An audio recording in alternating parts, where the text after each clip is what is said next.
Shri Shri Ramakrishna Kathamrita.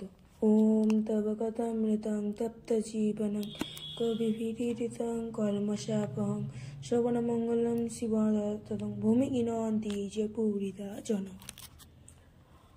1882 November. প্রথম পরিচ্ছেদ।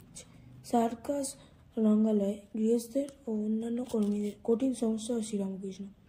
শ্রীরামকৃষ্ণ শ্যামপুকুর বিদ্যাসাগর স্কুলের দ্বারে গাড়ি করিয়া আসিয়া উপস্থিত। বেলা 3টা হইবা।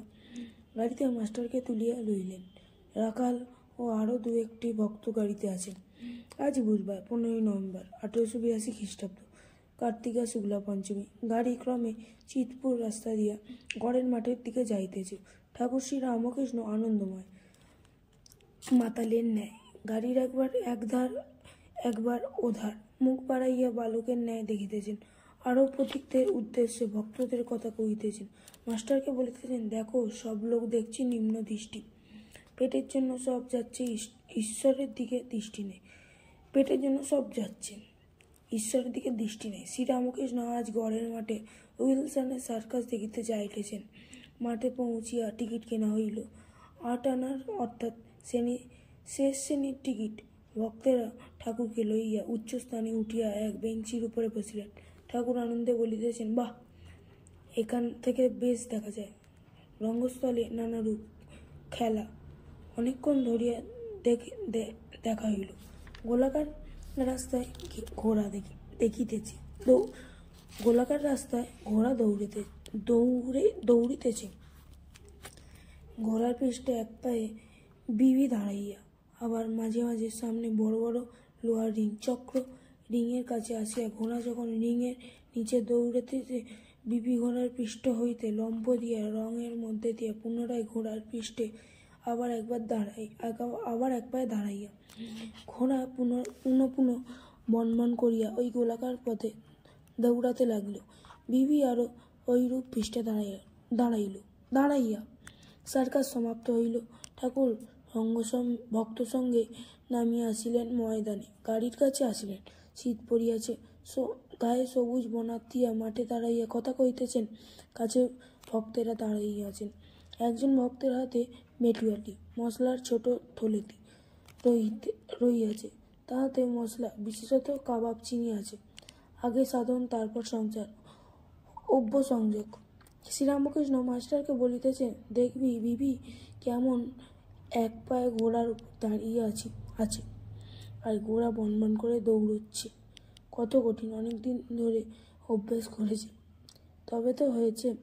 একটু অসাবধান হলে হাত পা ভেঙে যাবে, আবার মৃত্যু হতে পারে।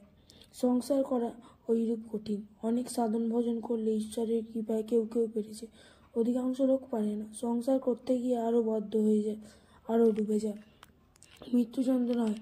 কেউ কেউ যেন জনকাদি অনেক তপস্যার বলে সংসার করেছিলেন, তাই সাধন ভজন খুব দরকার। তা না হলে সংসারে ঠিক থাকা যায় না। বলরাম মন্দিরে শ্রীরামকৃষ্ণ গাড়িতে উঠিলেন। গাড়ি বাগবাজারে বসুপাড়ায় বলরামের বাড়ির ধারে উপস্থিত হইল। ঠাকুর ভক্ত সঙ্গে দোতলার বৈঠকখানে গিয়া বসিলেন। সন্ধ্যার বাটি জ্বালা হইয়াছে। ঠাকুর সার্কাসের গল্প করিতেছেন। অনেকগুলি ভক্ত সমবেত হইয়াছে। তাহাদের সহিত ঈশ্বরীয় অনেক কথা হইতেছে। মুখে অন্য কথা কিছু নেই, কেবল ঈশ্বরীয় কথা। Sri Ramakrishna, the caste system and the problem of the untouchables ফল। জাতিভেদ সম্বন্ধে কথা বলিল।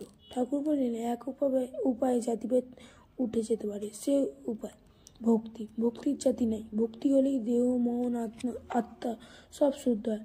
গৌণ নিতাই হরিনাম দিতে লাগলেন। আরও আজগুলে কোল দিলেন। ভক্তি না থাকলে ব্রাহ্মণ নয়, ব্রাহ্মণ থাকলে চণ্ডাল নয়।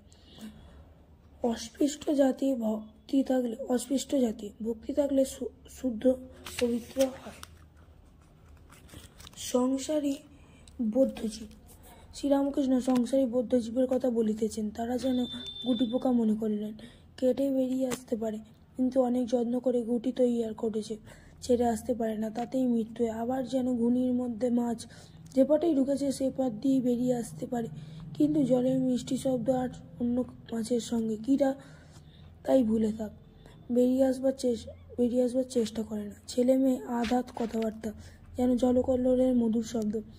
মাছ অর্থাৎ জীব, পরিবারবর্গ, তবে দু একটা দৌড়ে পালায়, তাদের বলে মুক্তজীব। ঠাকুর গান গাইতেছেন, এমন মহামায়ার মায়া রেখেছ কি কুহুক করে?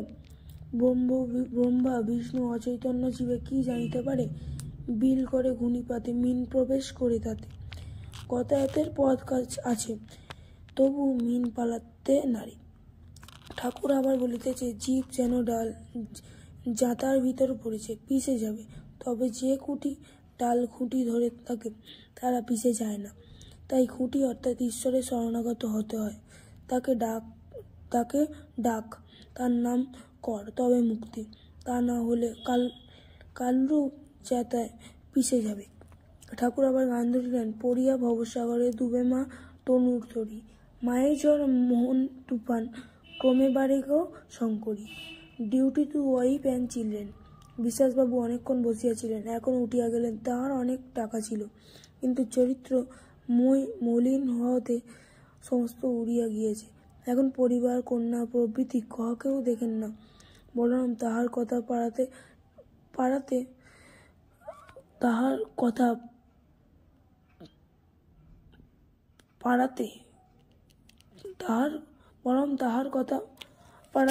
পাড়াতে ঠাকুর বলিলেন, ওটা লক্ষ্মী ছাড়া দারিদ্র্যের। গৃহস্থের কর্তব্য আছে, ঋণ আছে, দেব ঋণ, পিতৃঋণ, কৃষি ঋণ, আবার পরিবারের সম্বন্ধে ঋণ আছে। সতী স্ত্রী হলে তাকে প্রতিপালন, সন্তানদিগকে প্রতিপালন যতদিন না লায়ক হয়।